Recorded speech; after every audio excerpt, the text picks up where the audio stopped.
자, 10시 30분 오늘도 어김없이 수요일 아침 우리 살롬교회와 토비아 선교회가 진행하고 있는 수요 성경 공부에 오신 여러분들 환영합니다.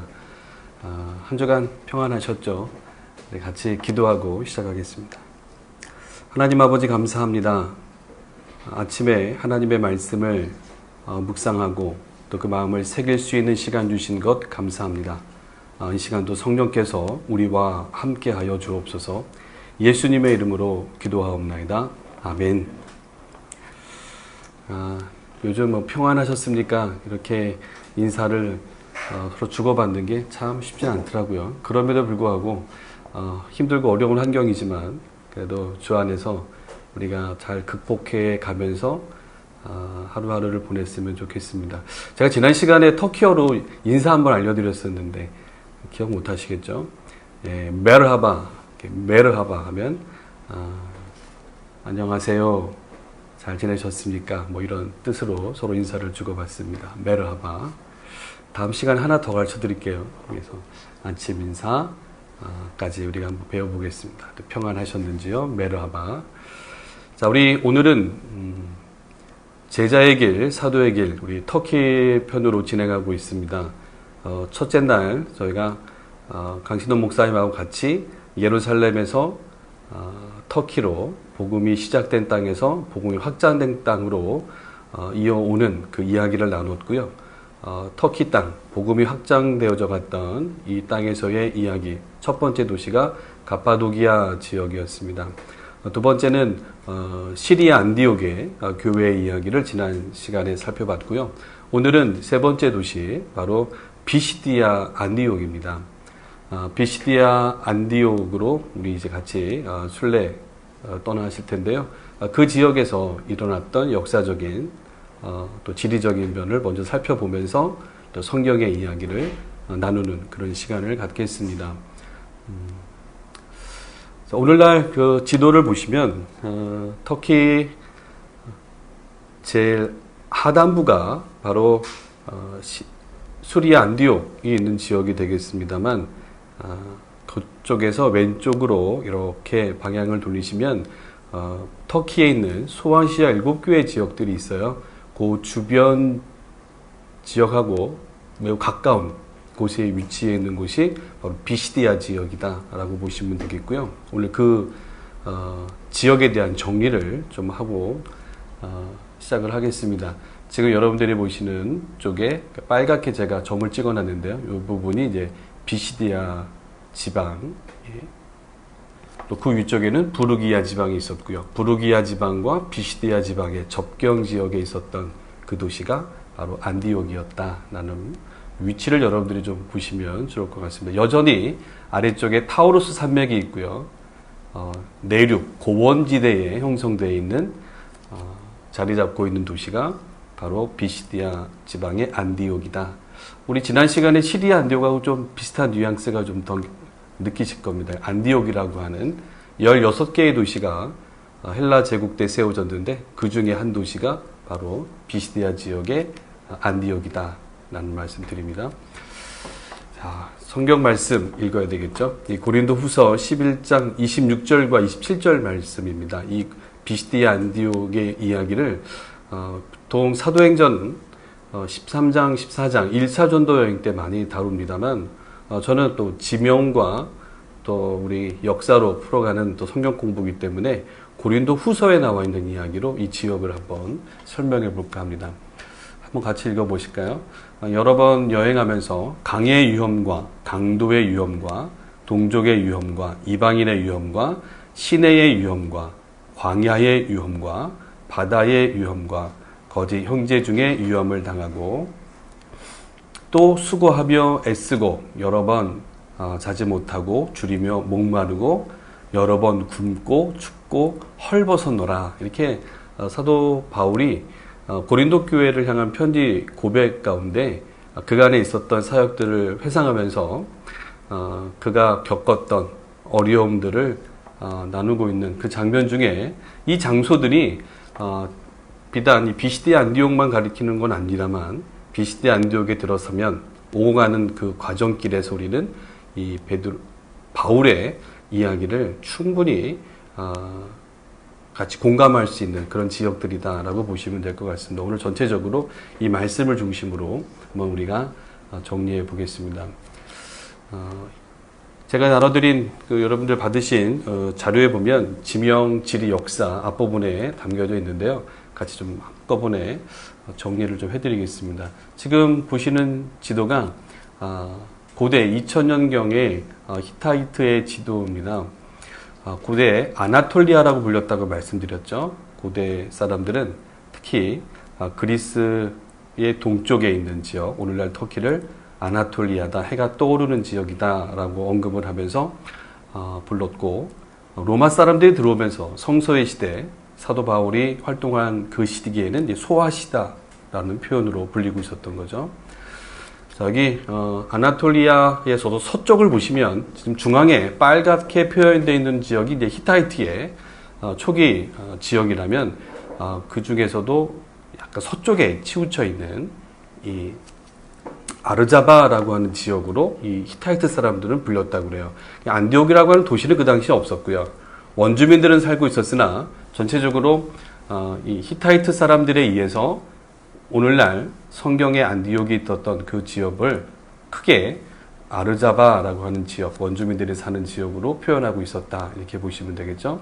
그 이후에 이제 그리스 사람들이 들어옵니다. 히타이트가 무너지면서 주전 1500년 이후부터 1300, 1200년 된 이 그리스의 많은 도시국가들이 터키 땅으로 들어와서 점령하게 되죠. 자, 이때에 바로 이 지중해 연안 지역입니다. 지금 잘 보이실런지 모르겠는데요. 아래 오늘날 안탈리아, 무라, 버가 있는 지역인데요. 이 지역에 리시아 혹은 리키아라고 하는 고대 왕국이 들어서요. 그 왕국 사람들이 내륙으로 좀 들어오기 시작합니다. 들어와서 거주했다라고 해서 그 사람들이 피시딕 언어를 사용했다고 그래요. 피시딕 언어. 그래서 피시딕 언어를 사용하는 사람들의 땅이라고 그 주변 사람들이 불렀던 거죠. 그래서 원래는 이제 피시디아인데 성경에는 비시디아라고 부르고 있기 때문에 제가 비시디아라고 표기를 했습니다. 그래서 피시딕 언어를 사용하고 있는 사람들의 땅이라고 하는 표현이 그 주전 1500년 이후부터 불려지게 됐다. 이때부터 이제 비시디아라고 하는 그 전체적인 지역을 나타내는 말이 사용됐다라고 보시면 되겠죠. 하지만 그 이후에 이 아나톨리아 전체의 땅은 많은 그 도시국가들이 난립하게 됩니다. 그 중에 가장 왕성했던, 힘이 가장 강력했던 왕국이 바로 부르기아 왕국입니다. 예, 지금 저기 빨간 점이 있는 곳이 오늘 우리가 성경에 다루는 비시디아 안디옥이 있는데요. 여기에 비시디아 사람들이 거주하고 있었으나 이 북쪽에, 그 위쪽에 부르기아라고 하는 큰 왕국이 이 아래쪽까지 다 점령을 해버립니다. 점령을 해서 그 사람들로 하여금 조공을 받고 영토를 획득했던 거죠. 그래서 비시디아 사람들은 부르기아 사람들의 그 밑으로 들어가서 살고 있었던 그 모습을 여러분들이 기억하시면 되겠죠. 그래서 이후에 사람들이 지내가면서 성경에 이제 우리가 좀 더 근접해 갈 수 있는 이야기는 역시 헬라 제국 때입니다. 주전 4세기 때로 여러분들이 보시면 되겠는데요. 여기 아나톨리아를 비롯해서 왼쪽에 있는 나라가 이제 그리스죠. 마케도니아 왕국, 우리 잘 알고 있는 이 알렉산더 대왕이 드디어 동쪽으로 넘어옵니다. 그래서 동쪽으로 원정을 떠나면서 이 여러분들이 지금 보고 있는 안디옥, 비시디 안디옥을 비롯해서 이 주변 지역들을 다 점령을 하죠. 그리고 시리아, 그리고 메소포타미아 지역까지, 그리고 더 나아가서는 인더스강 유역까지 이 헬라의 제국이 들어섰던 거죠. 주전 4세기로부터는 이 비시디 안디옥에 있었던 주변의 사람들은 헬라 제국의 영향을 받는다라고 보시면 되겠죠. 근데 알렉산더 대왕이 일찍 죽음을 맞이하면서 그의 휘하 장군 이 셀루쿠스 1세에 의해서 드디어 이 비시디 안디옥이라고 하는 요 주변 지역들은 전부 다 이 셀루키드 왕조 안에 들어가게 됩니다. 그래서 셀루쿠스 1세에 의해서 다스렸던 왕국에 편입이 되게 되고요. 이후에는 셀루쿠스 왕조가 이 아나톨리아를 전부 다 점령하게 되면서 그 영향권 안에 들어갔다. 이때 바로 도시 건설을 하게 되죠. 그 도시 건설을 해놓고 여기에 이름을 안디옥이다 이렇게 정한 겁니다. 이 안디옥은 역시 지난 시간 시리아 안디옥과 동일하게 그의 부친 셀루쿠스 장군이 그의 아버지 안티오쿠스의 이름을 따서 안디옥이다 불렀던 것에서 유래가 된다 말씀드렸죠. 그런 도시가 무려 16개나 있었다 말씀을 드린 겁니다. 자, 이제 헬라 제국 시대 때를 지나가면서부터 끊임없이 그 자리는 비시디아 안디옥 이렇게 안디옥이라고 하는 도시가 남아 있다가 무슬림이 오스만 터키에 의해서 점령을 당하고 난 이후에 오늘날 터키 현재까지는 얄바츠라고 하는 지역으로 여러분들 보시는 대로 현재까지는 얄바츠다 이렇게 불려지고 있는 곳으로 우리가 볼 수가 있어요. 그래서 오늘 여러분들 터키를 순례 가시면 비시디 안디옥 이렇게 하면 잘 못 알아 듣습니다. 얄바츠라고 불리는 현재 지명으로 바뀌어 있다라고 보시면 되겠죠. 자, 지금 앞부분에 있어서 여러분들 그 지명에 대한 이야기가 시대에 따라서 조금씩 달리 불려져 왔다는 걸 여러분들이 좀 기억해 주시면 좋겠고요. 자, 지리적으로 보면 아래쪽에 바다가 지중해 바다입니다. 지중해 바다가 펼쳐져 있죠. 자, 지중해 바다가 있고 자, 제가 지금 가리키고 있는 빨간색 포인트가 지금 보이고 있는 지역이 이제 밤빌리아 지방의 버가다 1차 전도여행 때 사도 바울 일행이 구브로에서 배를 타고 이 안탈리아 버가에 들어섰죠. 밤빌리아 지방인데요. 이 밤빌리아 지방에서 산맥을 넘어간다. 여기 지금 타우루스 산맥이라고 써 있어요. 이 산맥을 넘어가는 겁니다. 산맥을 넘어서 북쪽으로 올라가는데 직선 거리만 거의 160km였다고 그래요. 그래서 버가에서부터 안디옥까지는 거의 한 220, 30km 되는 굉장히 먼 여정길에 오르는데요. 자, 지리적으로 산맥을 넘어서 비시디아 지방 안디옥에 들어서는데요. 이 길이 바로 아우구스투스의 길이다라고 불렸다는 겁니다. 그래서 역사 이야기를 잠깐 다시 언급하기로 하고 이 길이 나 있었던 길을 통과해서 고원지대 말씀드렸죠. 해발 1000m가 넘는 고원지대에 바로 이 안디옥이 있었기 때문에 이 아우구스투스의 길을 따라서 거의 산맥이 3000m 이상이거든요. 3000m 이상의 높은 산맥을 넘으면 이 해발 1000m 되는 고원지대가 만나는데 거기에 호수가 하나 있습니다. 에이르디르라고 하는 호수를 만나게 되죠. 굉장히 아름답습니다. 이 호수를 만나고 그곳에서 동쪽으로 약간 방향을 바꾸면 바로 오늘날의 안디옥이 있는 거죠. 여기까지 이동을 했던 겁니다. 이 안디옥 위로는 술탄 산맥이라고 있어요. 굉장히 높은 산맥인데요. 이 산맥에서 흘러내려오는 아주 비탈진 경사를 통해서 물들이 흘러내려오기 때문에 여기서 흘러내려오는 물을 이 안디옥에서 활용했었죠. 자, 그래서 뒤에도 산맥, 앞에도 산맥, 그래서 산으로 빙 둘러싸여져 있었고 강이 흘러가는 지역이 바로 안디옥이었다라고 보시면 산악 지역에 있는 도시였다라고 보시면 좋겠고요. 그 주변에는 또 대초원 지대가 형성되어 있어서 굉장히 비옥한 땅을 여러분들이 순례를 가시면 볼 수가 있습니다. 제가 가장 기억나는 거는 역시 자두, 뭐 사과, 키위, 키위인가요? 갑자기 생각이 안 나요. 어쨌든 체리죠, 체리. 굉장히 저렴한 체리를 맛볼 수가 있어서 우리나라 그 1kg에 얼마 하는지 모르겠습니다. 거기는 1kg에 불과 $1도 되지 않는 굉장히 저렴한 금액으로 여러분들이 사 드실 수가 있죠. 자, 이렇게 비옥한 지역이었다. 그리고 오른쪽으로 동쪽으로 나 있는 도로가 있습니다. 이게 지금 비아 세바스테라고 하는 도로가 나 있는데요. 이게 일명 고속도로죠.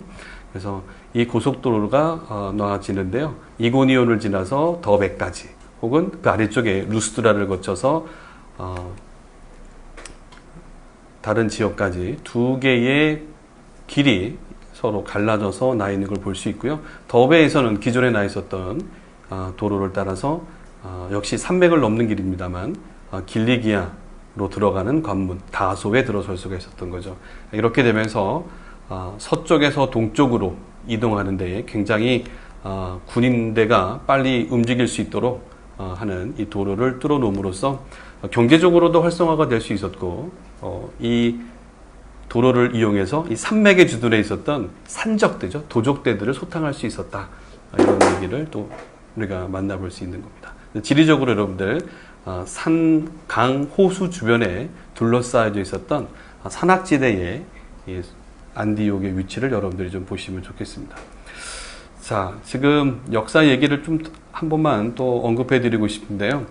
자, 300만 년 전부터 사람이 살고 있었다. 그리고 히타이트 사람들은 이 지역을 아르자바라고 불렀다고 했습니다만, 이후에 그리스 도시국가들이 형성이 되면서 바로 부르기아라고 하는 사람들이 비시디아 사람들이 살고 있었던 땅을 점령하면서 부르기아의 땅, 또 비시디아 근처에 있는 땅, 뭐 이렇게 우리가 혼용해서 부를 수 있었다라는 거예요.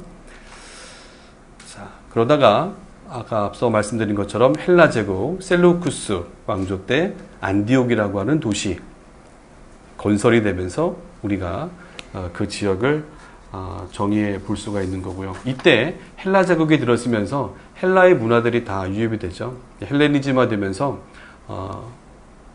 교육받은 많은 헬라 사람들에 의해서 이 동방의 문화가 서로 혼합되는 그런 이야기들을 우리가 볼 수가 있습니다.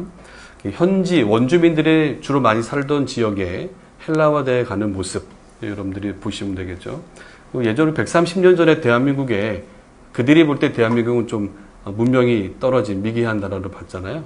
이 조선에 서구 문화가 들어오면서 많이 바뀌었던 것처럼 헬라 문화가 들어오면서 이 아시아 동방의 문화가 많이 접목되면서 바뀌어가고 있었다라고 보시면 되겠죠. 자, 우리 역사에서 좀 우리가 알아야 될 이야기가 하나 있습니다. 이 지도를 좀 보셔야 되는데, 바로 헬라 제국이 오래 갈 거, 물론 그 문화는 오래 남아 있습니다만, 이 셀루쿠스 왕조가 이끄는 이 아나톨리아 지역에 굉장히 혼란스러운 일이 발생을 합니다. 바로 주전 3세기죠. 3세기에 바로 오늘날 프랑스 쪽, 굉장히 멀리 유럽 쪽에 있었던 켈트족 사람들이 이 아나톨리아로 접어듭니다. 침입해 들어온 거죠. 침입해 들어오는데 이들을 막을 수 있는 재간이 없었다고 그래요. 그래서 이 아나톨리아 헬라 제국은 안티오쿠스 1세는 코끼리까지 동원해서 이들을 무찔렀다고 합니다만, 그럼에도 불구하고 이 켈트족 갈라디아 사람들을 막을 수 없었다. 그래서 주전 3세기부터는 비시디아 안디옥 주변에 바로 부르기아 지역까지 전부 다 갈라디아 사람들이 점령해서 왕국을 세웁니다. 갈라디아 왕국이 들어섰던 거죠. 이 갈라디아 왕국 여러분들이 보면 좋겠고요. 자, 주전 3세기에 갈라디아 왕국이 들어섰을 때 초창기의 영역이고요. 점점 밑으로 내려오면서 더 많은 지역을 확장해 갑니다. 이 갈라디아 사람들을 이 헬라 제국 사람들이 막아내기는 쉽지 않았던 거죠. 자, 그럼에도 불구하고 그때는 비시디 안디옥이라고 하는 정체성, 그 이름은 그대로 유지하고 있었던 거죠.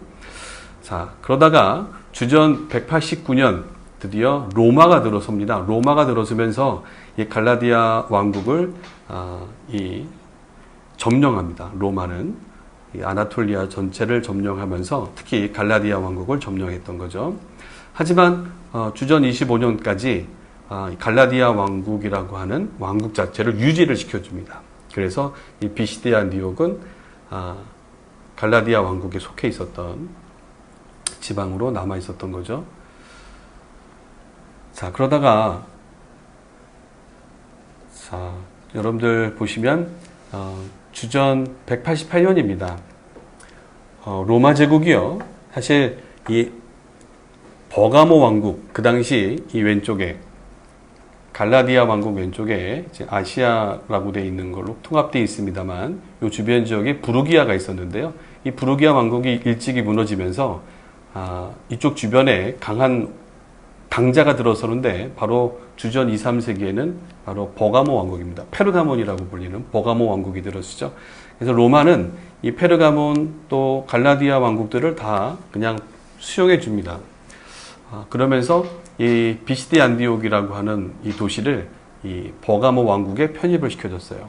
그러다가 129년, 주전 129년에 이 버가모 왕국이 마지막 이 왕이 아탈로스 3세입니다. 이 아탈로스 3세가 로마에 헌납을 하면서 죽습니다. 그러면서 이 버가모 왕국은 로마 제국의 속주가 되는 거죠. 이런 역사 속에서 끊임없이 이 비시디아 안디옥 이 도시는 버가모 왕국에 편입되어 있었다라고 보시면 되죠. 그러다가 로마의 속주가 되는 거고요.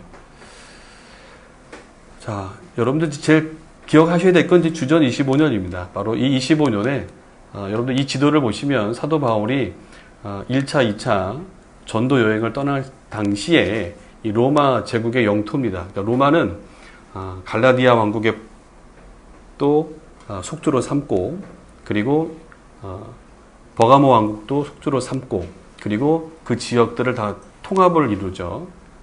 이루면서 이 조직을 좀 개편합니다. 행정지역을 개편하는데 바로 이 갈라디아라고 하는 옛 왕국을 좀 더 아래쪽까지 넓히면서 갈라디아라고 하는 왕국은 사라졌고요. 로마의 속주가 되면서 그 범위를 아래쪽까지 넓혀 놓는 겁니다.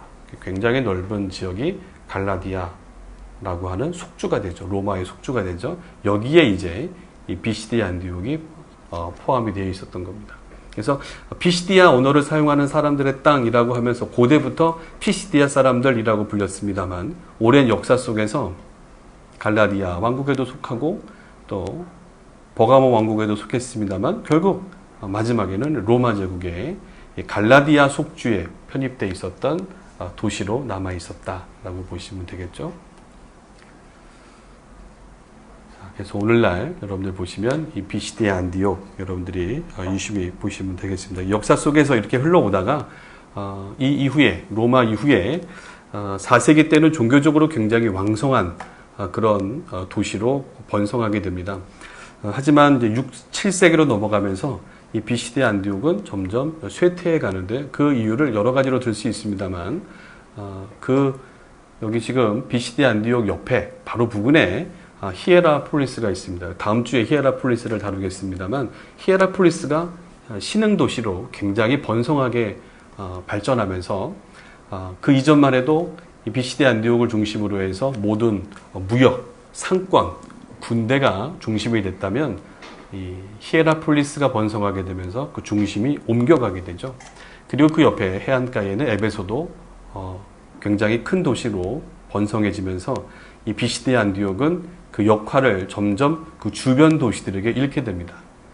그러면서 또 연이어 들어오는 아랍 제국의 침범, 그리고 12세기 때 결국 비잔틴 제국과 셀주크 터키의 전쟁 가운데 비잔틴 제국이 무너지면서 여기는 기독교의 역사가 사라지고 비시디아 안디옥은 이제 역사 속에서 사라지면서 이름이 바뀌게 됩니다.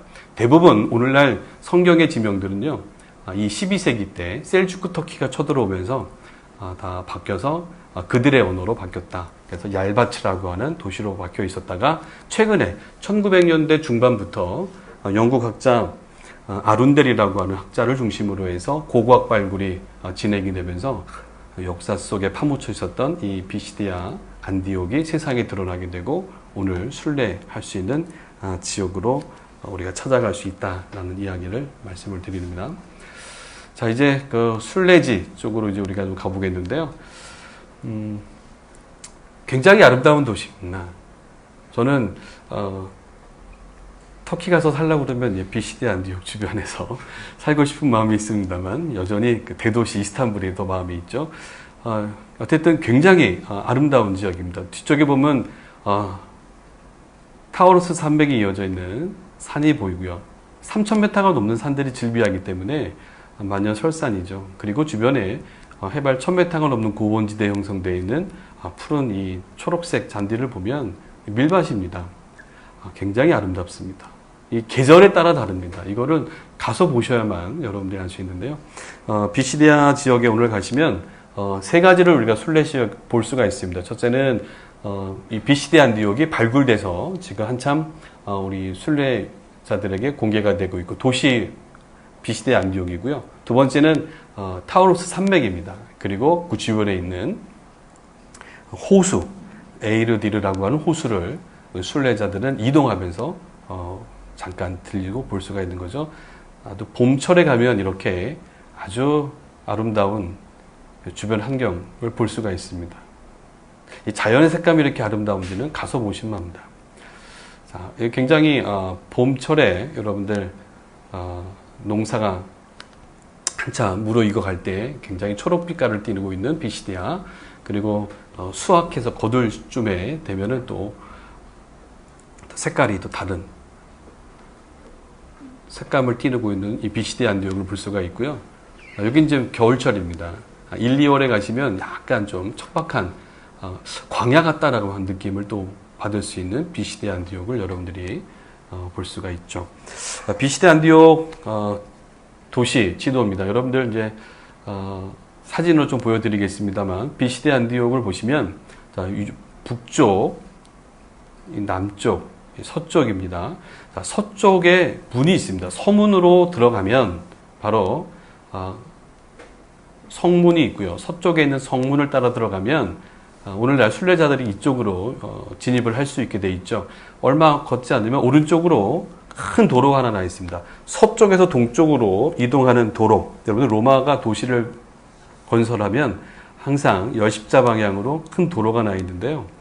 서쪽에서 동쪽, 동쪽에서 서쪽으로 이루어지는 이런 길을 데쿠마누스 막시묵스라는 길로 표현을 합니다. 걷다 보면 다시 또 큰 도로를 만나거든요. 북쪽에서 남쪽으로 형성되어 있는 이런 길을 또 카르도 막시묵스로 길이다 이렇게 표현하고 있어요. 그래서 열십자 방향으로 이 두 길이 만나는 지역에 포럼이라고 하는 큰 광장이 형성되어 있는데 이 도시의 특징은 뭐가 있냐면요. 바로 광장이 두 개가 있다는 거예요. 그래서 아래쪽에 위쪽에 아래쪽이라고 하는 건 약간 저지대입니다. 제가 비시대 안디옥이 해발 1000m 고지에 있다고 말씀드렸는데 이 도시는 1000m에서 더 높아요. 1200m가 넘는 지역에 이 도시에 딱 들었으면 바로 이 성벽이 둘러져 있었는데 이제 아크로폴리스죠. 그래서 굉장히 높은 지역에 형성되어 있는 도시였다. 어퍼시티 개념, 상부 도시의 개념을 우리가 만날 수가 있고요. 그 위쪽에 바로 이 아우구스투스 신전이 있는 쪽이고요. 그 아래쪽에 약간 저지대 쪽에도 바로 광장이 형성되어 있었던 티베리아스라고 하는 티베리우스 황제를 기념하는 광장이 두 가지가 있습니다. 그래서 광장이 두 개가 발견되어 있는 도시를 만날 수가 있죠. 그 외에도 지금 여러분들이 유적지를 가시면 만날 수 있는 유적은 주로 주후 4세기입니다. 비잔틴 시대 때에 세워졌던 교회들, 흔적들을 여러분이 만나실 텐데요. 중앙에도 교회가 있고 그리고 서쪽에도 교회가 있는데 여기가 바로 사도 바울이 오늘 사도행전 13장에 언급되어 있는 회당에 가서 복음을 전했다라고 하는 지역, 대바실리카다. 큰 교회 구조물이 발견됩니다.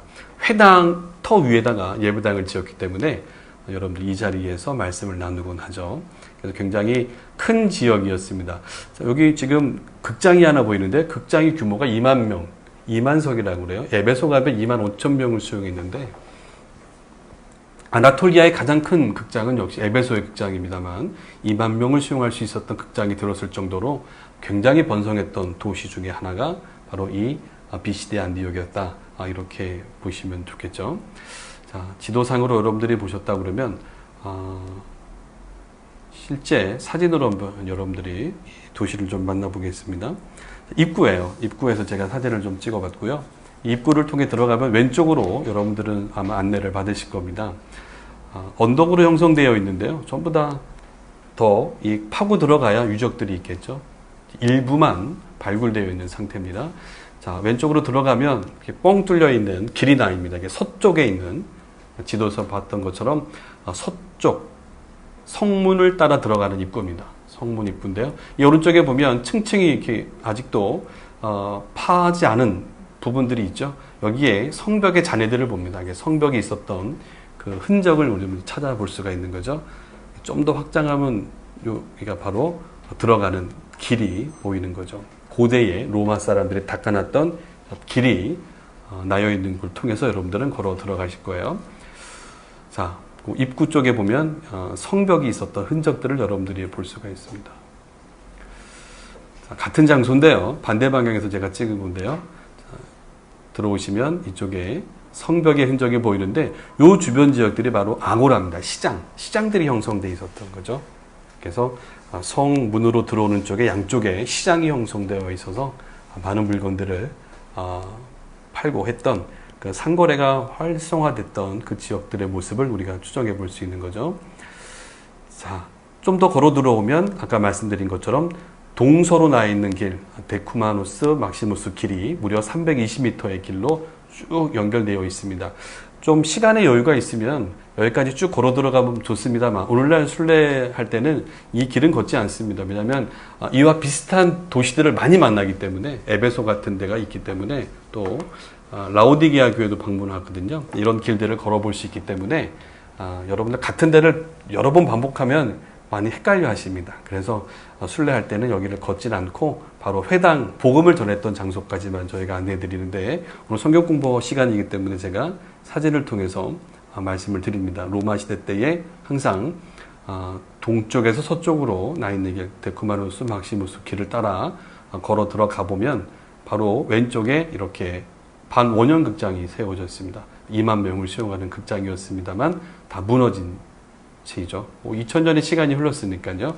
자, 어쨌든 오랜 세월 동안 땅속에 묻혀 있다가 지금 한 40, 50년 전 활발하게 발굴 작업이 되면서 지금 우리 순례자들이 볼 수 있는 거죠. 자, 그 길을 걷다가 다시 좌회전을 하면 좌측으로 꺾으면 카르도 막시무스의 길을 만나는 거죠. 그래서 이렇게 이런 길들이 만나는 광장을 중심으로 해서 많은 도시 건물들이 세워져 있었을 법한. 그리고 여기서 중요한 건 이제 이 아우구스투스 황제 신전이 있는 건데요. 신전이 있었던 터가 발견이 됩니다. 자, 이렇게 신전이 있었던 터가 발견이 되는데요. 여기 특징으로 이제 좀 삼는다면 이 아우구스투스 황제에 의해서 도시가 더 활성화가 되고 확장이 되면서 많은 사람들이 이 아우구스투스를 기념했던 그런 모습을 볼 수가 있고 이 주변에 지금 제가 가리키고 있는 이 주변 지역이 석회암층으로 형성되어 있는 동굴 지역들이었어요. 동굴 지역들을 활용해서 큰 신전을 함께 세워놓고 있었다라고 고고학자들은 이야기를 해주고 있습니다. 아직 발굴된 부분이 여기까지여서 저도 사진으로 여러분들께 여기까지밖에 설명을 못 해드리는데요. 현장에 가서 한번 볼 수 있었으면 좋겠습니다. 자, 그 길을 따라 내려오면 중요한 건 바로 이 바울이 복음을 전했다라고 하는 회당에서 복음을 전했는데 회당터 위에 300년대 주 3세기에 70m 되는 아주 작은 규모의 예배당이 하나 세워집니다. 그리고 100년 뒤에 주 4세기경에 아주 큰 웅장하게 지어진 예배당이 세워지는 거죠. 그 예배당은 회당터 위에 세워졌다. 이렇게 보시면 되죠. 회당이 있었다는 건 역시 이 비시디 안디옥에 수많은 유대인들이 거주하고 있었다. 유대인 정착촌 중에 하나였다. 그래서 주전 3세기에 헬라 제국이 들어섰을 때 이미 안티오쿠스 3세는 이 도로를 건설하고 도시를 확장해 가기 위해서 또한 그 주변에 도적대들을 또 막기 위해서 유대인들을 이곳에 거주시키면서 도시 건설을 해나갔었다라고 했죠. 그래서 유대인들이 있었기 때문에 회당이 있었다라는 것을 우리가 또 눈여겨볼 수 있는 거죠. 이곳에서 이제 사도행전 13장에 나오는 바로 이 소아시아 지역에서 내륙에서의 첫 설교가 바로 진행이 됐던 겁니다. 좀 더 가까이 가시면 좀 해가 갈수록 많이 발굴 중에 있어요. 저희가 가서 깜짝 놀랍니다. 작년 다르고 올해 다르고요. 그래서 매년 고고학자들에 의해서 계속해서 발굴이 진행되고 있는 부분을 여러분들이 만날 수가 있어요. 자, 가까이 걸어 들어가면 이런 모자이크로 되어 있는 발견이 됩니다. 주 4세기경에 여기 바로 이 사도 바울이 와서 복음을 전했던 곳이다 라고 하는 이야기가 적혀 있는 이 모자이크가 발견됐다는 거죠. 박물관에 지금 소장이 되어 있습니다.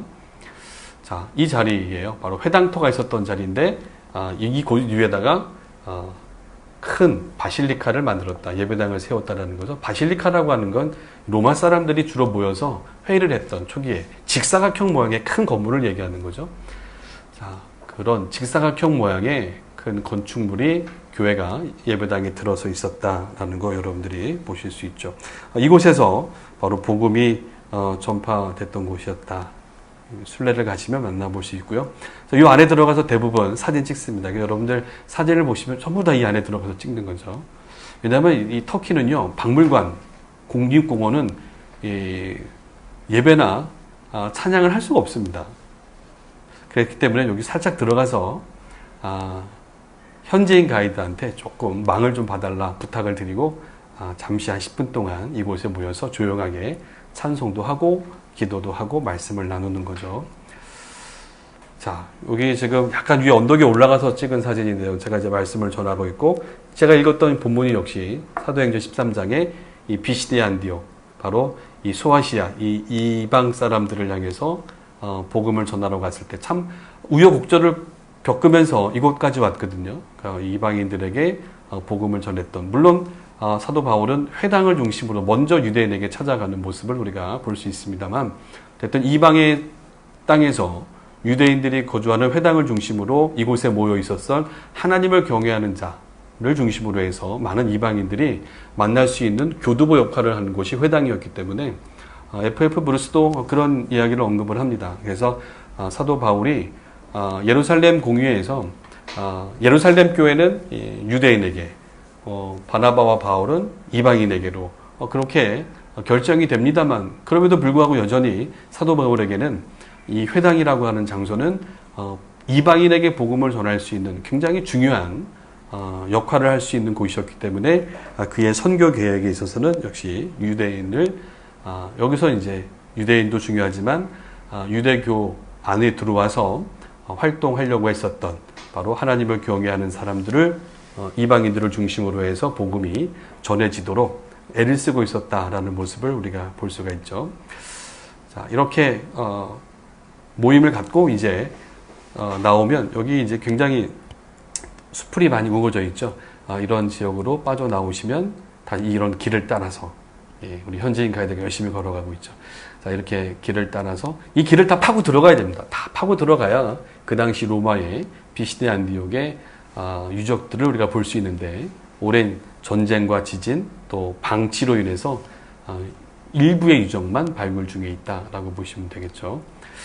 자, 뭐 중간중간에 보면 역시 술탄 산맥이라고 하는 한 17km 정도 떨어져 있는 산맥에서 많은 물이 흘러내려와서 이 도시를 만들었던 로마 사람들의 흔적을 보는 거죠.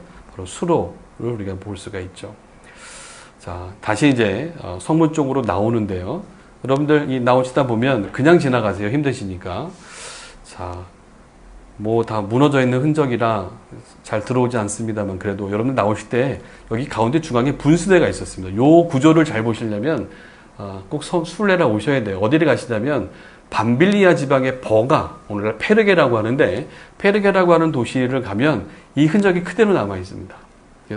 얼마나 아름다운 분수가 가운데 통로를 통해서 나왔는지, 그 분수가 있고 양쪽에 오늘날 말하면 마차를 타고 양쪽으로 지나갈 수 있는 일방 통행로의 그 길이 잘 드러나 있거든요. 그쪽을 한번 꼭 순례해 보시면 좋겠죠.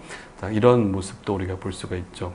자, 여기 역시 사도행전 13장 51절에 보면 복음을 전했으나 받아들이지 않았던 유대인들에게로 마치 쫓겨나듯이 추방당했던 사도 바울이 성문을 빠져나갈 때, 여기 지금 아치가 하나, 둘, 세 개의 아치로 형성되어 있었을 텐데요. 다 무너져 내렸죠.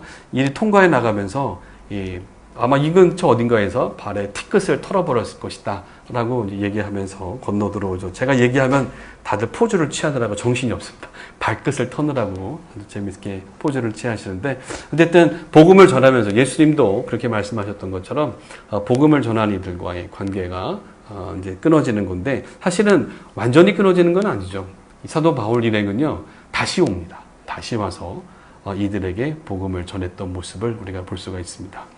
자, 이제 사진으로 보셨는데, 자, 이렇게 비시디 안디옥을 여러분들이 순례를 하시면 그 주변 지역 꼭 보셔야 될 장소가 있습니다. 바로 이 비아 세바스티아는데, 이거는 딱 서거나 멈추진 않습니다. 그냥 버스로 달리는 거죠. 달리는데 순례를 하시다 보면 이 동쪽입니다. 이 동쪽에 갑바도기아가 있어요. 갑바도기아에서 차를 타고 아마 다녀오신 분들은 기억이 있을 겁니다. 하루 종일 달리는 기억나시죠? 한 8시간 반을 달려야 되는데 아침 일찍 갑바도기아를 출발하면 그 길이 위에서부터 내려오면 더베는 지나가지 않습니다. 오늘날 길은 위쪽으로 와서 이고니온을 지나가죠. 이고니온, 바로 세바스티아데로에 합류를 하면서 비시디아 안디옥을 지나갑니다. 저 같은 경우는 지나갑니다. 비시디아 안디옥이 너무 중요하기 때문에 여기에 들려서 왼쪽으로 파묵갈레라고 하는 히에라폴리스로 가는데 또 일정이 안 맞는 팀들은 이 비시디아 안디옥도 들리지 않는 채 잠깐 이 세바스티아 도로를 따라서 바로 히에라폴리스까지 가는 거죠. 거의 8시간, 9시간을 달리는 굉장히 긴 여정을 여러분들이 한번 느끼셨을 텐데요. 바로 그때에 나오는 이 세바스티아 도로를 따라간다. 제가 앞에 서두에서 말씀을 드렸습니다. 세바스티아 도로는 바로 안디옥에서부터 이고니온과 루스트라, 더베 이 지역을 다 연결시켜주는 고대의 고속도로 역할을 하고 있었다라고 보시면 좋겠고요. 목적은 역시 군사용 목적이었다. 타우루스 산맥에 도적대들 호모나데시안이라고 하는 족속을 굉장히 이 주변 사람들을 무섭게 했죠. 여러분들 잘 아시는 폼페이우스 장군도 이들을 물리칠 수가 없었다고 그러죠.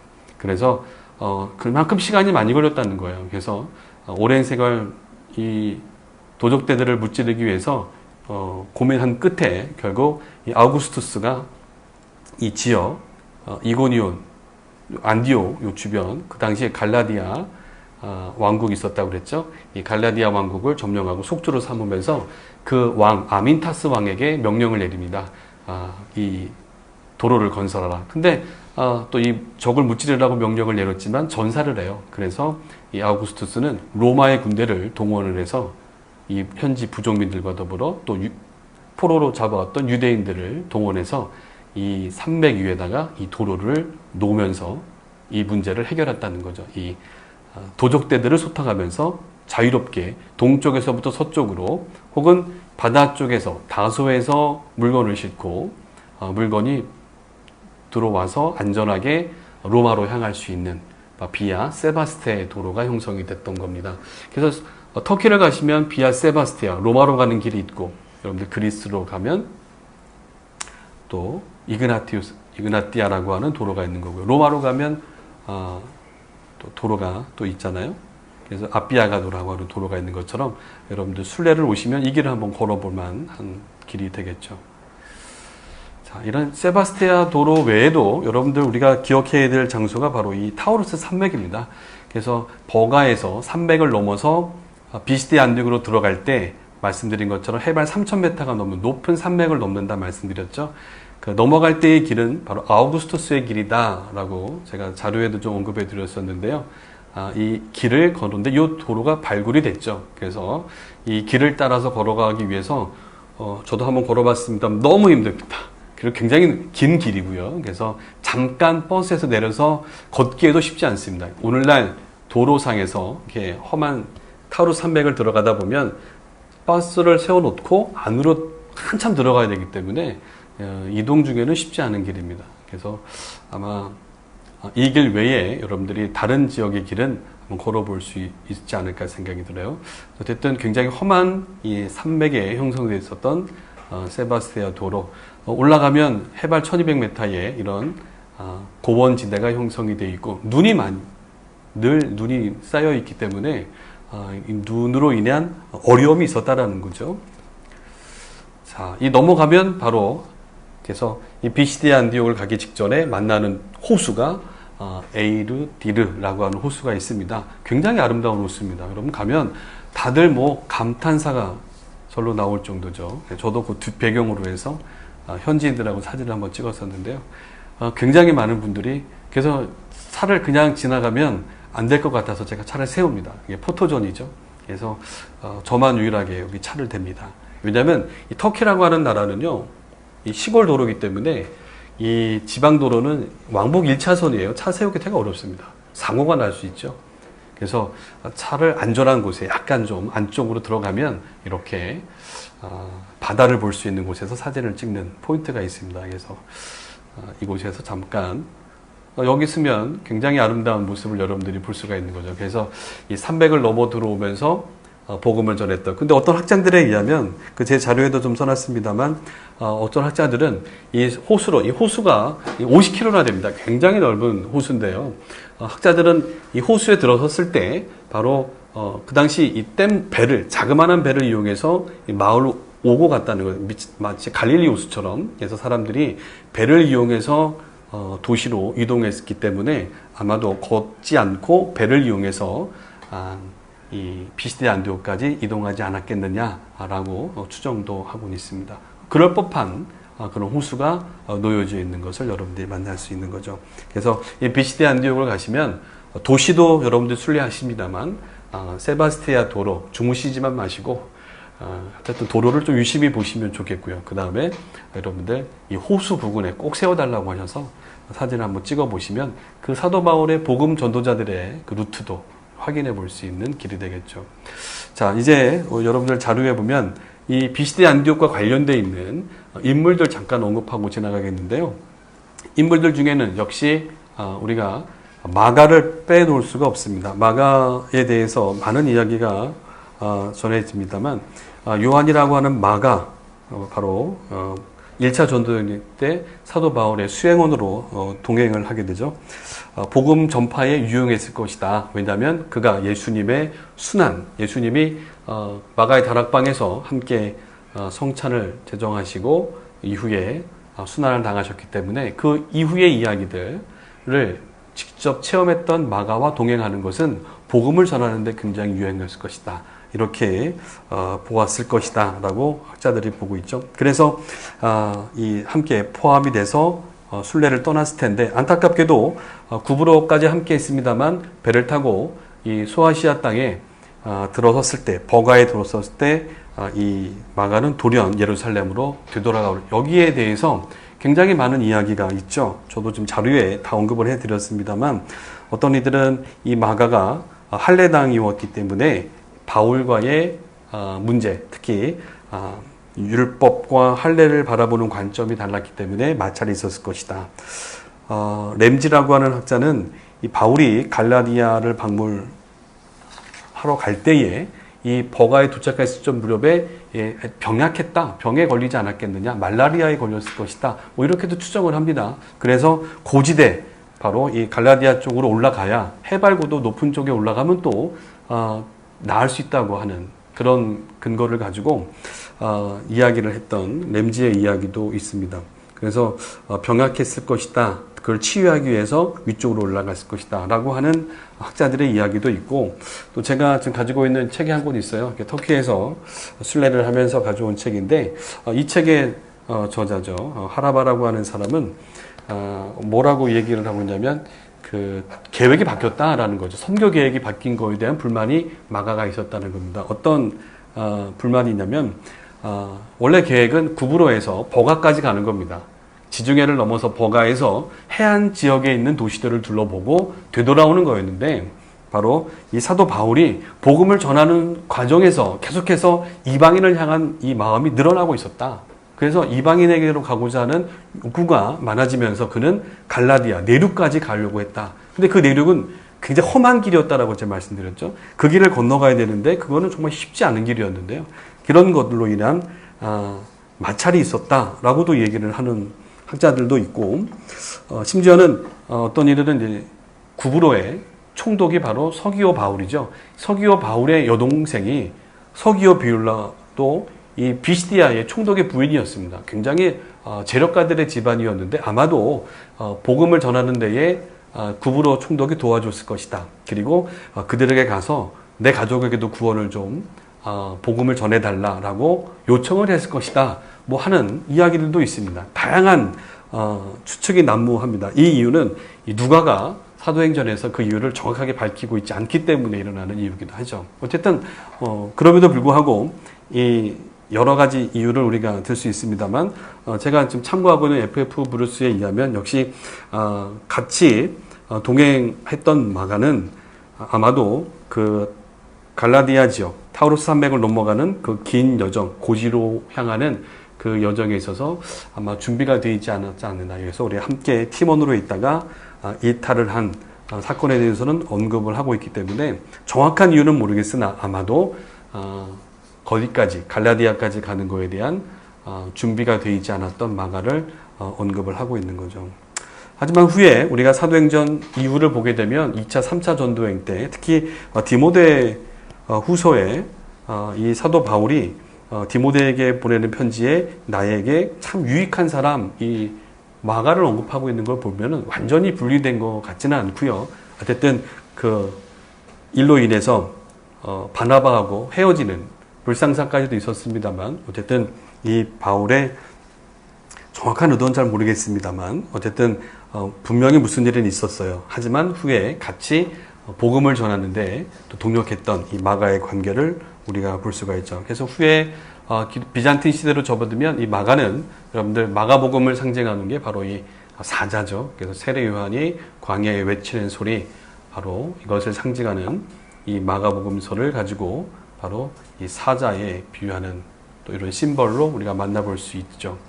자, 두 번째 만나볼 인물이 신라입니다. 여러분들 신라는 그 많은 부분에 언급이 되어 있지 않죠. 예루살렘에서 수리아 안디옥으로 파송받았던 사람이었고 수리아 안디옥에 파송되어 있을 때에 바로 함께 이 사도 바울과 바나바와 목회를 함께 했었던 사람이 신라가 아니었을까.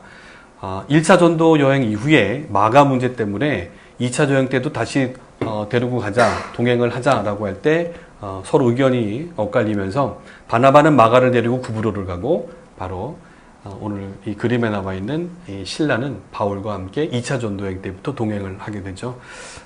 아마 이게 빌라도의 감옥에 있을 때의 이야기 같은데요. 그 이후로 끊임없이 함께하면서 복음을 전했던 인물이 바로 이 신라가 아니었나. 준비되어 있었던 신라를 통해서 또 하나님은 이 복음 확장에 함께 사용했던 것을 우리가 볼 수가 있습니다.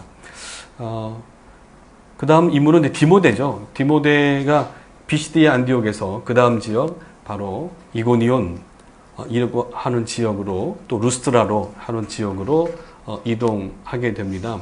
자, 이렇게 됐을 때 바로 이 지역에서 예수님을 복음을 접했던 사람이 바로 어린 디모데였죠.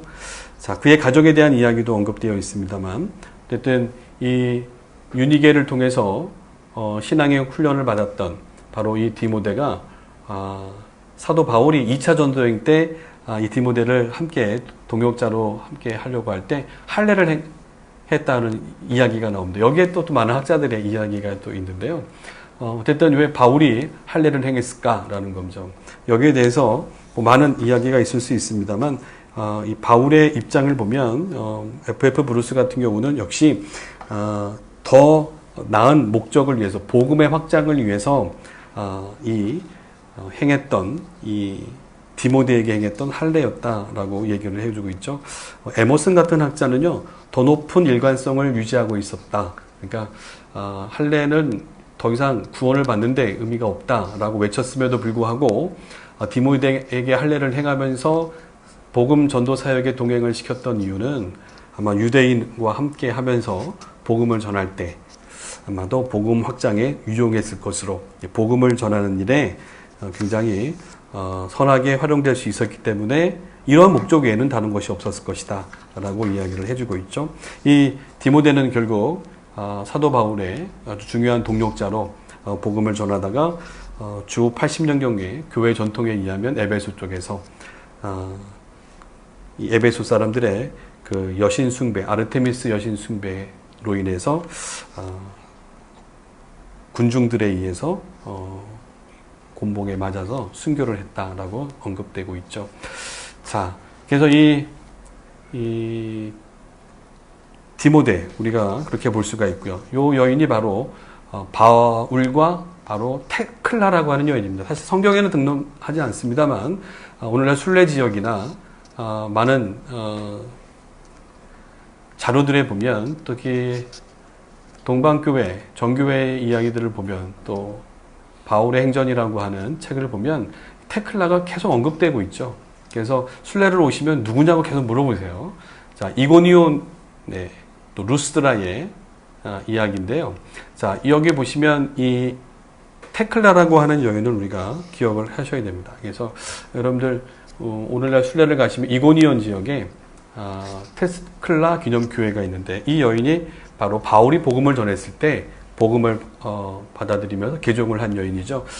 처녀로 살아가는 것을 원했고 복음을 끝까지 전하면서 사회복지사업에 평생을 바치다가 순교한 그 여의 이야기가 있는 겁니다. 그래서 기념하여 예배당이 세워져 있죠. 예배당 이렇게 들어가시면 잘 안 들어갑니다.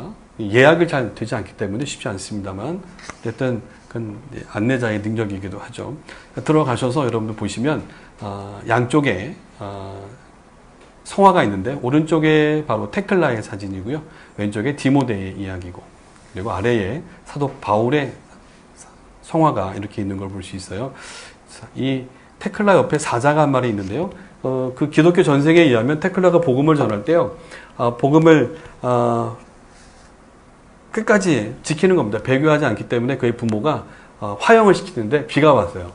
비가 오는 바람에 화형대에 올라가 있는데 비가 옴으로 해서 살아남게 되고요. 후에는 비시대 안디옥으로 옵니다. 비시대 안디옥에 와서 복음을 전하는 일에 사역을 하고 있다가 이 여인이 또 잡혀가게 되죠. 그래서 이 야생 동물, 특히 사자, 뭐 황소, 뭐 이렇게 표현이 되어 있는데요. 이 사자 우리 가운데 들어갔는데도 불구하고 멀쩡했다는 겁니다. 이런 이야기들로 인해서 이 테클라의 이야기가 그 당시에 많은 사람들에게 이야기가 전해졌고 이 테클라 기념교회가 세워져 있는 걸 볼 수가 있죠. 어쨌든 바울이 다닌 곳에 많은 개종한 사람들의 이야기가 교회들이 세워져 있는 걸 우리가 만날 수 있죠. 자, 성경의 이야기하면서 좀 이제 마무리를 해보겠는데요. 여러분들 이 고린도후서 11장에 보면 강과 강도의 위험이라고 하는 표현을 제가 썼습니다. 그래서 11장 25절부터 27절에 여러 가지 그 환난과 어려움을 언급하고 있는데요. 첫 번째는 이 환경에 의한 어려움이 있었다는 거예요. 복음을 전함에 있어서 많은 어려움이 있습니다만 오늘 우리가 앞에서 살펴본 것처럼 이 복음을 전하러 가는 비시디아로 가는 과정에서의 산맥과 바다와 또 거기서 만나게 되는 많은 환난이 주는 환경이 주는 어려움들이 이 복음 전도자들을 힘들게 했을 것이다. 이게 사도 바울의 솔직한 고백이었죠. 자, 이 두 사도가 손을 맞잡고 이렇게 걸어가는 그 여정에 있어서 그 길은 결코 쉬운 환경이 아니었다라는 겁니다. 이 버가에서 이 버가라고 하는 도시인데요. 버가를 출발해서 산을 넘어서 가는데 자 여기 지금 구브로죠. 구브로 배를 타면 바로 버가에 도착을 합니다. 구브로에서 버가로 도착하는데 사도 바울의 고백에는 여러 번 파선했다라고 하는 것도 얘기하고 있어요. 물론 유라굴로 광폭을 만나서 로마로 가는 길에 파선도 있습니다만 8번의 파선이 있었다고 그래요. 그래서 또 학자들은 이 구브로에서 배를 타고 이 버가로 들어설 때도 파선을 당하지 않았겠느냐라고 보고 있습니다. 어쨌든 그 주변의 바다에서 여러 번 파선했기 때문에 끔찍한 바다이실 수도 있다는 거죠. 자, 이렇게 사도 바울과 바나바 복음 전도자의 그 환경은 결코 쉬운 길이 아니었다라는 것을 말씀드리고 싶은 겁니다. 이런 과정에서 바로 강의 위험과 강도의 위험이 도사리고 있었다라는 거죠. 이 길입니다. 바로 아우구투스의 길이라고 말씀드렸던 타우르스 산맥을 넘어가는 이 길이 강도 나오는 길이죠. 그 당시 아까 말씀드린 것처럼 로마 군대도 이 산적대들, 도적대들을 소탕하기 어려워서 군대를 동원해서 수십 년에 걸쳐서 도로를 나왔기 때문에 결국 그 문제를 해결했는데요. 이 두 사람이 호위병 없이 이 길을 걸어갔다는 건 목숨 내놓고 가는 겁니다. 오늘날 순례자들은요. 또 한 구절 읽어갈 때 쉽게 읽어갑니다만 결코 쉬운 길이 아니었다라는 겁니다. 정말 어려운 길을 가는데 제가 놀라웠던 거는요. 분명히 버가 있으면서 들었을 거라는 거죠. 이 산맥으로 넘어가는 길, 그 길 왜 가십니까? 산적대, 도적대가 있습니다. 그리고 호위병사들 없이는 그래도 어렵습니다. 아닙니다. 우리는 복음을 전하러 가야 됩니다. 그들을 만류할 수 없었다는 거죠. 알면서도 그 길을 걸었던 이 두 사도의 그 길은 참 많은 감동을 우리에게 주는 거죠. 이 길을 따라서 이들은 걸어갔던 거죠. 자, 오늘날은 이렇게 편하게 갑니다만 그들은 험한 길을 걸었다. 이 눈이 쌓이는 곳이라 말씀드렸잖아요. 그럼 눈이 오면 문제가 뭐냐면 눈이 녹아내리면서 갑자기 말랐던 곳에 홍수가 나고요. 강이 들어오고 급류가 쏠려 내려온다는 거죠. 그래서 그것 때문에 많은 사람들이 또 예상치 못하는 죽음을, 어려움을 겪었다는 거죠. 그래 여러분들 이 추운 겨울에 이 옷이 젖으면 얼마나 힘듭니까? 지금이 방수되는 옷이 있습니다만 그 당시에 이들이 입었던 옷 상상을 해보면요. 이 추위 속에 동사하지 않은 것만도 감사하는 거죠. 이런 길을 걸었다라는 거죠. 그리고 이렇게 물이 녹아내리면 여름엔 또 물이 또 쏟아져 내려온다는 겁니다. 이게 물이 쏟아져 내면 어떻게 되죠? 말라있던 강 쉽게 건너지만 큰 강은 건너기가 쉽지 않았다는 거예요.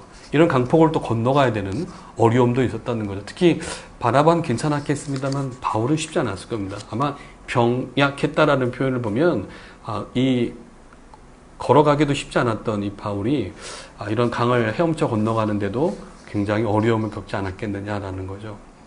자, 이렇게 험난한 길이다. 비가 없을 때는 이렇게 쉽게 건널 수 있는, 이거 로마의 수도교입니다. 자, 물도 지나갑니다만 다리가 세워져 있는데요.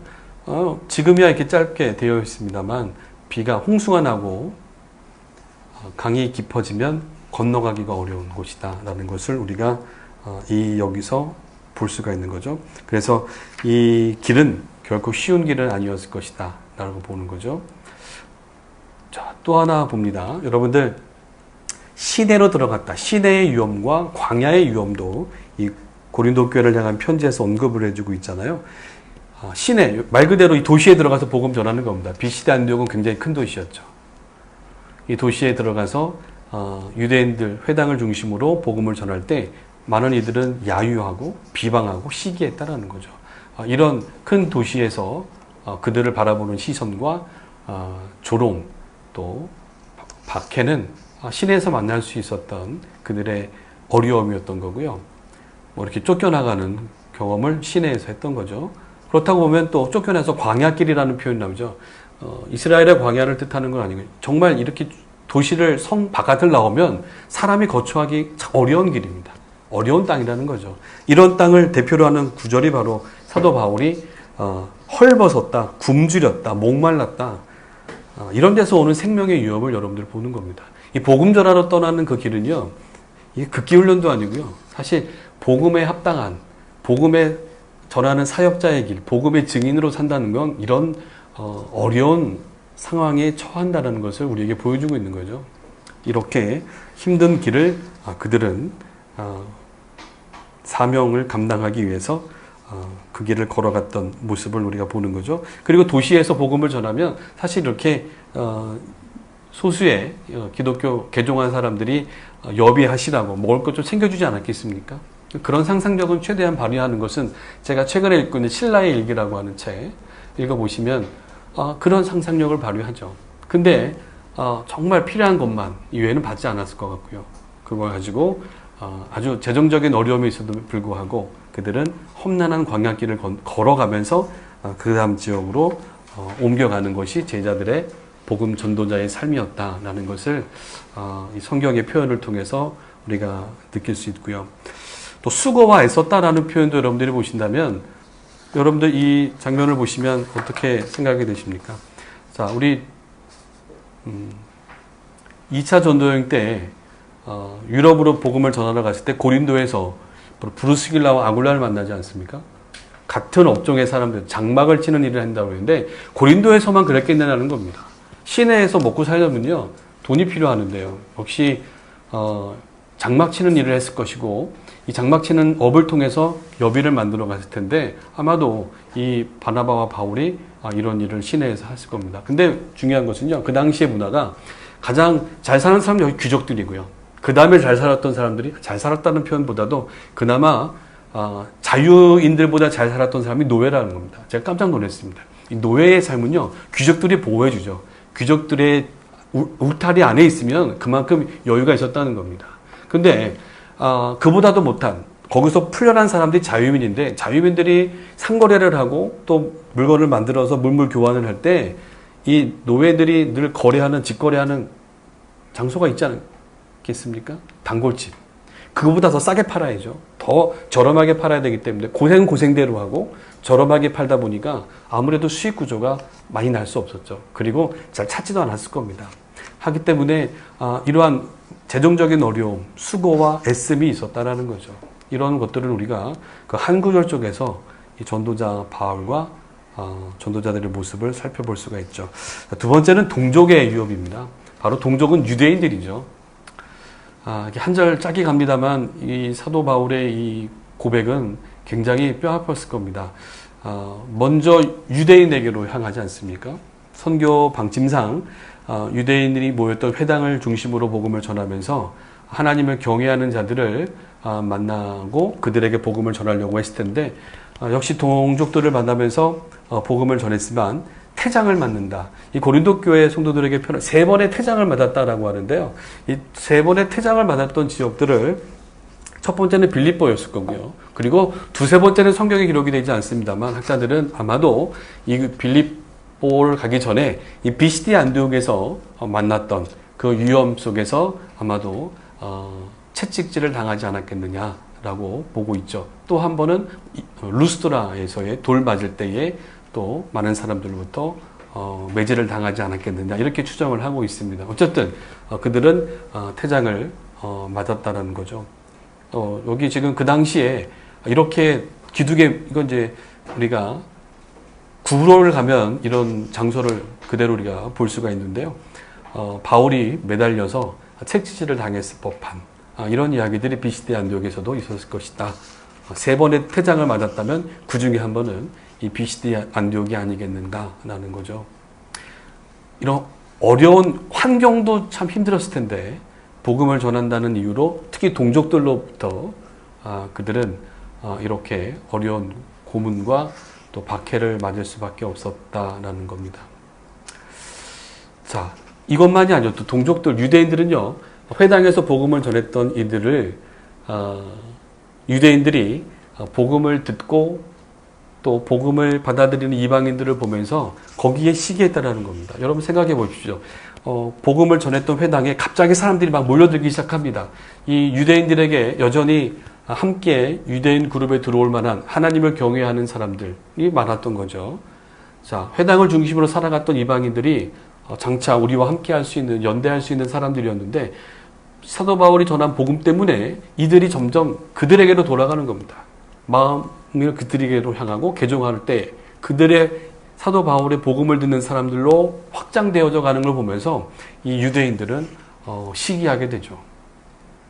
그래서 그들이 받아들일 수 없었던 이야기는 결국 물론 유대인들은 십자가에 달려서 죽었던 저주받던 자가 바로 그리스도고 메시아라는 것을 받아들일 수도 없었던 이유도 합니다만 결국 그들과 함께 했던 유대인 사이에 있었던 사람들 이방인들이 예수를 믿는 그런 삶으로 되돌아가는 것에 대해서 굉장히 시기했을 것이다. 그래서 비시디 안디옥뿐만 아니라 이고니온 루스드라까지도 쫓아와서 바로 이 유대인들에 의해서 바로 그들은 돌에 맞았다라고 하는 것을 우리가 성경을 통해서 이 베드로의 고백을 통해서 볼 수가 있는 거죠. 참 안타까운 일이죠. 동족을 통해서도 먼저 이들이 예수께로 돌아올 수 있었으면 하는 바람이 있었으나 결국 동족들은 여전히 변함이 없었다라는 모습을 볼 수 있었죠. 심지어는 루스드라에서는 이렇게 돌에 맞는 어려움까지도 그들은 감수해야만 돼서 돌에 맞아서 죽을 법했겠지만 결국 다시 그 성에 들어가서 챙겨서 복음을 전하러 갔던 사도들의 모습이죠. 복음을 다시 전하러 갈 때 그들의 모습을 저는 잊을 수가 없습니다. 13장 마지막 절에 보면 그럼에도 불구하고 그들은 추방을 당해도 그리고 비방을 당하고 돌에 맞아 쫓겨나더라도 그들은 성령과 기쁨이 충만했다는 거죠. 여러분들 복음 전하는 삶 어렵지죠. 근데 여전히 성령의 기쁨으로 가득하십니까? 저에게 지금 묻는 그런 질문이기도 합니다. 이런 동족들로 인한 어려움들이 있었던 그 이야기 뿐만 아니라 이방인으로부터의 위험도 있었다라는 거죠. 같이 중복되기도 합니다만 이 동족 유대인들로부터의 위험, 여전히 마음을 열지 않았던 유대인들의 모습도 있다면 바로 이방인들로부터의 위험은 우리가 루스드라에서 있었던 일을 통해서 우리가 알 수 있죠. 루스드라는 갑바도기아랑 좀 비슷한 지역입니다. 순례 때 가지 않는 지역입니다만 가지 않는 이유는 바로 아무것도 없기 때문에 그렇습니다. 지금도 유적이 발굴되지 않아서 그냥 땅속에 묻혀 있는 저 아마 골로새하고 비슷한 지역을 볼 수 있는데요. 아무런 유적이 발굴되어 있지 않아서 가지 않습니다만 이 루스드라고 하는 원주민들이 주로 살았던 지역에 들어가서 이 이교도 이방인들에게 복음을 전했다라는 거죠. 복음을 전할 때 재미있는 에피소드가 있죠. 여러분들 재밌다고 하는 표현보다도 이 지역에서 복음을 전할 때 이들이 하는 말을 알아들을 수 없었다는 겁니다. 루가우니아 지방 사람들의 언어. 그래서 헬라어도 아니고 라틴어도 아니고 바로 그 원주민들의 언어로 하면서 살아왔던 이 이교도 신앙으로 전통적인 신앙관을 갖고 있었던 이들의 사회 속에 들어가서 복음을 전한다는 것은 단지 루스드라의 문제만은 아니었을 겁니다. 많은 지역이 그들의 언어와 그들의 삶을 추구하면서 전통적인 이교 사회에 였습니다만 이 사도 바울과 바나바는 그들에게 찾아가서 복음을 전하고 여기서는 또 하나님께서 기적을 통해서 이 나면서부터 걷지 못했던 사람이 기적을 통해 걷게 되는 이야기죠. 이런 이야기를 통해서 그들은 놀라게 됩니다. 놀라게 되고 이 바나바와 바울을 마치 신으로 여기게 되는 거죠. 신이 사람의 몸을 입고 왔다. 그들에게 전통적으로 내려왔던 신의 이야기 제가 자료에 아까 언급해 드렸었는데요. 바로 고대에 바로 제우스 또 헤메네스라고 하는 이 두 신이 이 마을에 찾아왔을 때에 이 마을 사람 두 노부부가 잘 대접했더니 그들에게 많은 복을 주었다라고 하는 신이 이 얘기가 있는 거죠. 마치 그 신이 오늘 내가 살고 있는 이때에 바로 이 마을에 지금 찾아왔다라는 겁니다. 그래서 그들은 제우스, 헤메네스라고 하는 이름으로 바울과 바나바에게 그런 이름을 붙여주면서 신격화했던 거죠. 신으로 그들을 대우하려고 했던 겁니다. 그렇게 대우할 때 예전에 복을 받았던 것처럼 그들도 그런 것을 누릴 수 있을 것이다 라고 하는 마음으로 여기 지금 하얀 소죠. 제사를 드리려고 지금 소를 갖고 왔는데 바로 거기에 대한 반응을 우리가 볼 수가 있죠. 손사래를 치면서 그렇죠. 신성모독죄 유대인들이 표현해 보면 신성모독죄를 졌던 사람들 절대로 그런 것이 아니다라고 해서 표현할 때 썼던 표현들입니다. 우리는 당신과 같은 성정을 가진 사람이었다라고 하면서 고백을 하면서 우리가 그렇게 신이 아니라 바로 우리를 보내신 그러면서 그동안 그들이 복음을 전하면서 회당에서 복음을 전할 때는 유대인들 또 유대인들을 통해서 메시아에 대해서 얘기를 알고 있었던 그 하나님을 경외했던 이방인들을 향한 복음의 전도, 설교와는 다르게 또 로마 교회나 다른 지역에서 특히 고린도 아덴이라고 하는 지역에서 복음을 전할 때는 철학자들이죠.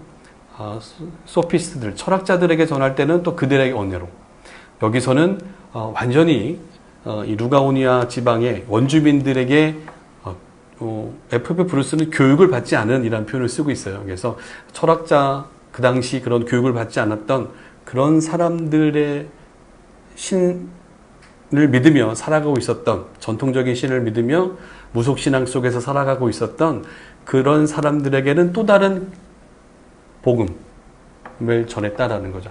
같은 복음이지만 대상자에 달라서 다르게 복음을 펼쳐가고 있었다는 것을 느낄 수가 있는 거죠. 그래서 로마에서나 아덴에서나 이곳 루스드라는 각각 이방인들을 향한 복음 전파였지만 결이 달랐던 그런 이야기를 전해주고 있는 거죠. 이런 이야기를 통해서 나중에 우리 터키 랜선 순례하면 우리 강 목사님하고 같이 이 부분에 대해서 좀 더 나누기로 하고요. 어쨌든 저는 이 이야기를 보면서 오늘 우리의 모습도 좀 많이 반성할 부분이 있지 않을까. 우리가 복음 전파하고 복음을 전하면서 많은 이들로부터 존경을 받고 하는 건 또 하나님의 은혜죠. 그러나 마치 신인 것처럼 또 그렇게 대접받는 거에 익숙해져서는 안 될 것이고요. 그래서 초심으로 되돌아가는 것이 중요하겠구나. 저한테 얘기하는 겁니다. 저한테. 그래서 초심을 잃지 말아야 되겠고 제가 선교지로 동남아 선교를 좀 많이 다녔습니다만 선교지에 가서 그럼 남다른 이상한 또 우월감을 가지고 마치 이들에게 앞에서 그렇게 존경받는 것에 익숙해지는 모습도 우리가 버려야 될 것 같고요. 저는 여기서 중요한 것은 바로 이 사도 바울은 복음을 전할 때 역시 이교도 사람들이 이해할 수 있을 만한 그 내용의 원조로 우리 사도 바울은 사도행전 14장에서 또 설교를 풀어갔던 거죠. 이런 것들이 되게 중요하겠구나. 많은 준비와 연구가 필요하지 않는가라는 생각을 합니다. 복음을 받아들이는 사람들은 다양한데 그 계층에 맞게 복음을 전하는 것, 그 눈높이를 맞춰서 다가갈 수 있다는 것은 이 바울의 굉장한 노력이었고 또 우리가 본받아야 될 점이 아닌가 생각이 들고요. 이것이 굉장히 힘든 일이죠. 그것은 우리가 감수해야 되는 일 중에 하나라고 생각을 합니다. 하나님은 한 분이시고 자기 자신을 증언하지 아니하신 것이 아니다. 그분의 창조와 섭리 사역은 그분이 사람들의 필요를 공급해 주시는 살아계신 하나님이심을 언급을 하면서 신이 아니라 헛된 산물인 것들을 다 버리고 참되신 하나님께로 돌아오라 이라는 메시지를 전하면서 그들이 하나님께로 돌아오길 원했죠. 많은 이방인들이 깨닫고 또 회심하고 개종하는 걸 봤습니다. 아마 그 모습을 이 사도 바울은 잊을 수 없었을 겁니다. 하지만 역시 문제는 유대인들이었죠. 유대인들이 여기까지 찾아옵니다. 그 먼 비시디 안디옥 이고니온에서 여기까지 찾아와서 이 말씀을 들었던 이방인들에게 저들은 거짓말 하는 사람들이다. 선동하는 거죠. 그러면서 너희들이 지금 로 하여금 거짓말로 유래하는 이 사람들을 처단을 할 것을 선동하기 때문에 결국 이방인들은 돌을 들어서 이 사도 바울을 그냥 박해했던 거죠. 그래서 쓰러져서 바깥에 버려졌던 이야기를 우리가 보는 겁니다. 이렇게 해서 이방인들에게 복음을 전했던 그리고 정말 죽기까지 복음을 전했던 모습이겠죠. 아마 이 모습을 보면서 아마 스데반을 돌로 쳤던 예루살렘에서의 모습도 아마 이 바울의 모습 속에는 쑥 지나가지 않았을까 라는 생각을 해봅니다. 이렇게 해서 또 죽을 수 있는 거고 또 죽어가는 거구나. 스데반도 그렇게 순교했겠구나. 복음을 전하는 것이 참 쉽지 않은 거죠. 근데 이 바울은 살아납니다. 또. 자, 마지막입니다. 모든 교회를 위하여 염려하는 것. 저는 이 성경을 4가지로 정리하면서 좀 고민을 했습니다. 환경의 위험, 그리고 동족들의 그 어려움, 그리고 이방인들을 향해서 받는 어려움도 있습니다만 이 고린도후서 11장 28절을 꼭 언급하고 싶었던 이유가 있습니다. 모든 교회들을 위한 염려를 하는데요. 복음 전도자들의 마음이 이런 것이 아닌가. 근데 이 염려가 뭘 불러일으키냐면요. 죽음을 일으키는 거죠. 보시면 자 여기 지금 비시디 안디옥, 이고니온, 루스트라, 더베입니다. 더베에서 살짝 동쪽으로 이동하면 길리기안, 다소고 수리 안디옥으로 돌아옵니다. 정말 짧은 길이죠. 근데 이 사도 바울은 이 길로 와야 되는데도 불구하고 이 길로 오지 않는다는 겁니다. 1차 전도행 때는 바로 더베에서 다시 그들을 핍박했던 장소 다시 갑니다. 루스트라, 이고니온, 비시디 안디옥까지 다시 가는 거죠. 세바스티아 도로를 따라서 다시 가는 겁니다. 왜 그랬겠냐는 거죠. 바로 이 사도 바울의 고백인 겁니다. 복음을 받아들이면서 박해하는 사람들이 있는가 반면 어떤 이들은 눈물 흘리면서 회심하고 돌아오는 사람, 어린 초신자들이 있었다는 거죠. 그렇게 교회가 생기기 시작했는데 그들을 그냥 두고 갈 수 없었다는 겁니다. 그들이 받을 박해를 생각하면 그 어려움을 생각하면 그냥 되돌아갈 수 없었던 것이 아닌가라는 거죠. 그래서 복음을 전했으나 역시 그들을 쫓아냈던 그런 지역들, 신으로 추앙받았으나 그럴 때는 기뻤지만 하지만 그들을 돌로 쳐내려고 했던 그 지역들로 다시 되돌아가는 거죠. 이게 복음을 전했던 전도자 바울의 마음이었고 함께했던 바나바의 길이었던 거죠. 되돌아간다는 거 정말 쉬운 길이 아니었던 거죠. 그냥 이렇게 가는 것이 아니라 학자들은 되돌아가면서 그 짧은 시간 안에 그 지도자가 바뀌고 그 도시에 정권을 잡았던 사람들이 바뀌었기 때문에 괜찮았을 것이다 라고 합니다만 설령 그렇다 할지라도 그 분위기는 남아있었을 것이고요. 그 신라의 일기를 보면 이 단노한 복장으로 또 혹은 복장을 또 어디 광주리 속에 숨어들어서 정말 성벽을 겨우겨우 들어가서 시내에 들어가서 그 초신자들, 이제 말씀을 받아들이기 시작했던 이방 가운데 세워져 있었던 이방인 신자들을 위로하고 격려하는 것, 목숨을 건다는 거죠. 그렇게 해서 그들은 복음을 전했던 것이죠. 그래서 말씀을 정리하면서 이 길입니다. 이 되돌아간다는 이 길은 결코 쉬운 길이 아니죠.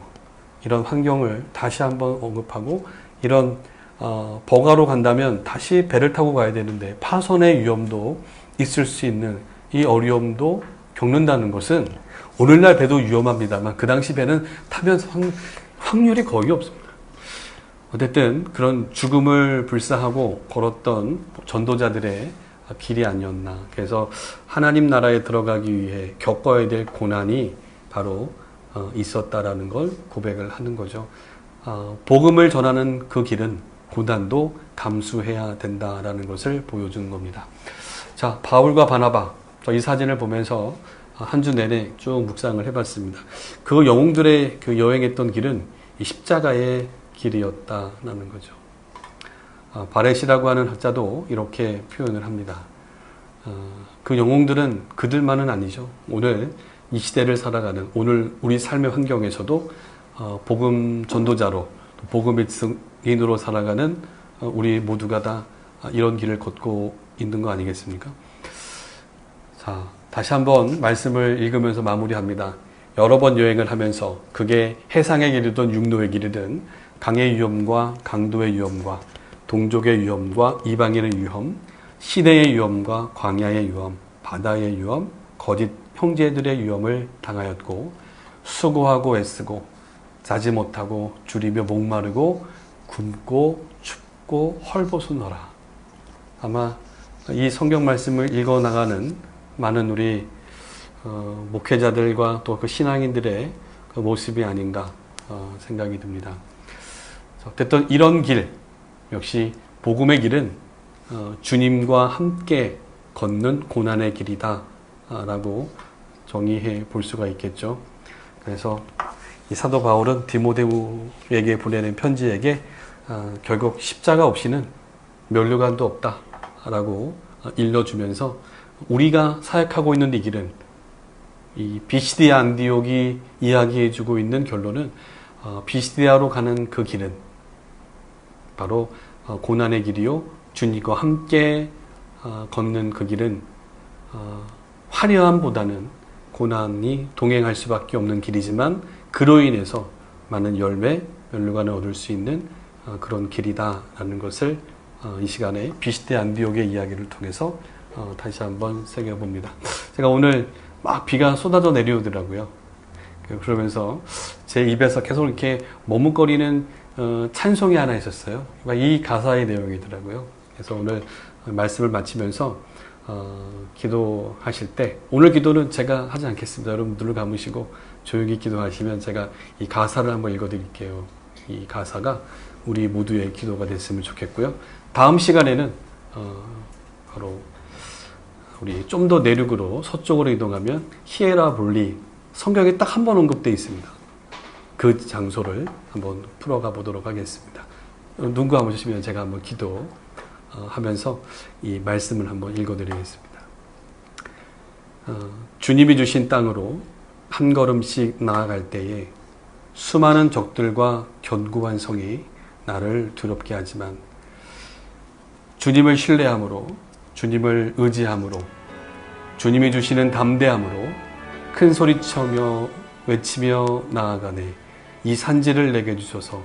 그날에 주께서 말씀하신 이제 내가 주님의 이름으로 그 땅을 취하리니. 바울과 바나바의 이야기가, 고백이 이런 것이 아니었겠나. 이러한 말씀과 삶이 우리 모두에게 이어지기를 간절히 바라면서 오늘 성경 공부 마치겠습니다.